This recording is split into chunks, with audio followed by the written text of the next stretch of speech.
agree completely with Dr. Salov. I think that what I'd like to do is change course a little bit. Over the last 2 decades, I've spent my time in rural China. And I think that what I've seen in China is this rebalancing of economic development. I see that the intellectual resources, which were originally leaving for the big cities, many of them are coming back now to the rural areas.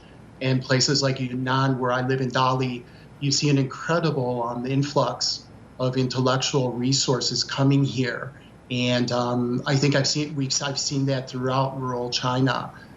40 years ago when I first came, China was completely reacting to the outside world. They were reacting to outside models. Now I feel the proactive kind of path of China is really the envy of much of the world. I went back to the States for the first time in July in 5 years, and I was shocked that that I could no longer use my cell phone to pay for everything. And China has really, in many ways, overtaken some of the outside world in these innovations. And also, given your extensive business experience in China, what's your personal experience of the evolution of the business environment in the country, and what specific improvements or challenges have stood out for you during this period? Well, I believe that what's so important, again, from a rural kind of context, is the government's investment in the infrastructure.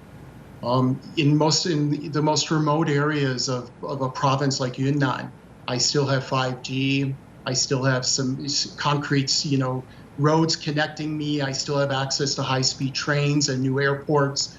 It's remarkable what this does for the local population in terms of inspiring them, in terms of aspiring for something that's maybe beyond just the village. And this has encouraged, I think, a lot of intellectual growth. In a small village where I live of 2,000 people, most of the local workers are sending their children to universities outside of Yunnan. This is a remarkable story. 40 years ago, this was not happening. So China's intellectual resources, they're growing at such an incredible pace.